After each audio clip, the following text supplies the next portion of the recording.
As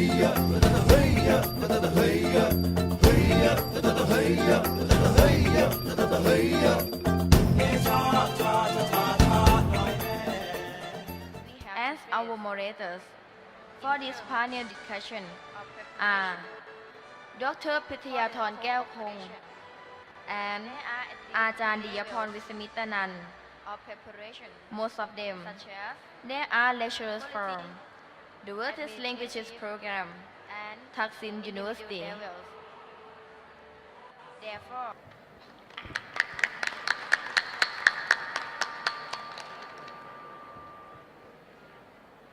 the third one is Dr. Suthasi Wongsaman. She obtained her Master of Education in Audio Visual Education from Chulalongkorn University and gained the doctorate degree in Higher Education from the same university. Currently, she works as the Inspector of Ministry of Education, and her outstanding achievements include National Scheme of Education Revised Edition 2009 to 2016 and Educational Development Plan of the Southern Border Provinces 2009 to 2012. Please welcome Dr. Suthasi. Asia countries, they have to seek for our assistance and advice. But for ASEAN countries, they can go wherever they want. They can do with their friends overseas. Okay, so I hope maybe after this, more Thailand schools can be our partner in Malaysia. Okay, for the Ministry of Education in Malaysia, we offer help for the schools in Malaysia through assistance, advising, and mentoring. So advice in terms of the budget, the reliability of the program, the feasibility of the program. We have to see how they do the program. Is it beneficial for the schools, for the students, and for the teachers? So we advise them on that. And then on, of course, money allocation, and we advise them on travel. So if they want to go to Thailand, for example, they have to seek our, approval when they want to come here. For example, we have SMK Dharma here from Perlis in Malaysia. They want to come here, they have to seek approval from the Department of Education in Perlis before they can come. Okay, and then we also mentoring them in the hope that we can strengthen the school skills on doing outreach program. And then to establish a continuous international cooperation amongst schools in Malaysia. So that is why in Malaysia we encourage the schools to go overseas to learn from the schools outside Malaysia.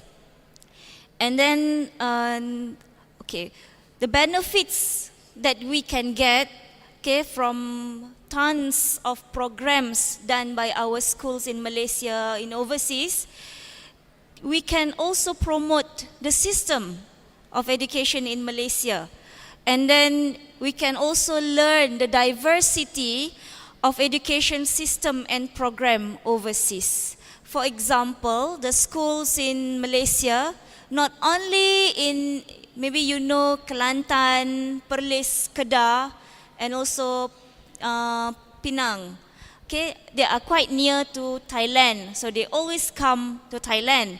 But also from southern of Malaysia, they also have partners in Thailand because they want to learn about your culture and also the skills, especially in agriculture and ICT.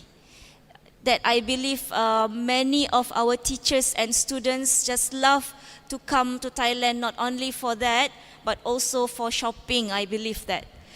Okay, and then the benefits that we can get through the cooperation also, because it can enrich and motivate and also a mind opener for teachers and students. When they come to the schools overseas, they experience different culture, different type of students, different type of studies and everything, especially the culture. For obstacle, just like the moderator asked me whether we have any obstacle doing cooperation overseas. Well, I don't take it as obstacle because the schools in Malaysia, they are free to choose their partners overseas. So they should know what type of the niche of the schools overseas that they want to cooperate with. So normally there are no problem in that except for money maybe. That is the only obstacle for everyone, I think. If I do not have money, I won't be here also. Okay, and then maybe the obstacle, some schools in Malaysia, they want to have partner in Thailand, but they do not know how to establish, do not know anyone from Thailand. That is maybe the obstacle for the schools in Malaysia. And for cooperation, Malaysia overseas schools, we are hoping for only 3 things. The first one is for the school's progress, school's excellence. That is the first one. The second one, why cooperation is important, is for teachers' development. And the third one, the most important one, is for the students' well-being. Just now, Tan Sri Dr. Said Jalaluddin has mentioned about students' mobility. So whenever they travel, they learn new things. They learn how to adapt in other part of the world. So it is very important to have cooperation among schools, not only for ASEAN countries, but also around the world. And then the project that we have in Malaysia, we always have a joint working group between Malaysia and other countries in the world. We also have sister school project, Malaysia, Australia, that is through the government. It's a government to government project. So we have 13 schools in Malaysia partner with the schools in Australia. And we also have ASEAN Plus 3 Center for the Gifted in Science Cooperation. The acronym is ACGS, based in South Korea. So the South Korea, they have a center, institute for the gifted, for students who is gifted in science. So every year they will call the students from ASEAN countries to come and join for the program. So in Malaysia, I'm the officer in charge. And in Thailand, there is one, I forgot her name. She's also in charge of the program. So she will always call the gifted students in Thailand to go to Korea every year. Okay, and then we also have teachers training program, also a cooperation with not only Australia, we also have program training program Indonesia and also Brunei. Okay, and then to name a few, we have a lot, and especially on culture and sports. And I guess after this, we are going to learn more from the Thailand, how they maintain their sepak takraw team and win medals. And Malaysia now quite slow, quite weak compared to Thailand. So I guess that's a wrap up my talk for today. Thank you very much. Thank you very much, Mr. Chairman, for the short introduction. I would like to thank you very much for the invitation from the Taksin University to give some thought about the preparation toward Asian education cooperation from Indonesian perspective. Ladies and gentlemen, distinguished guests, my talk would be outlined as follows. The first one, I would like to introduce ASEAN at a glance, role and importance of education. Later on, I'll give you some ideas on education system in Indonesia and current education cooperation, basic education situation in Indonesia, and preparing education cooperation in ASEAN. So as the topic outlined here, I would like to limit my presentation and discussion on basic education. Let's see the ASEAN. We have 10 nations with one vision, one identity, and one community. So this is what we are going to have after 2015, one vision, one identity, one community, ASEAN.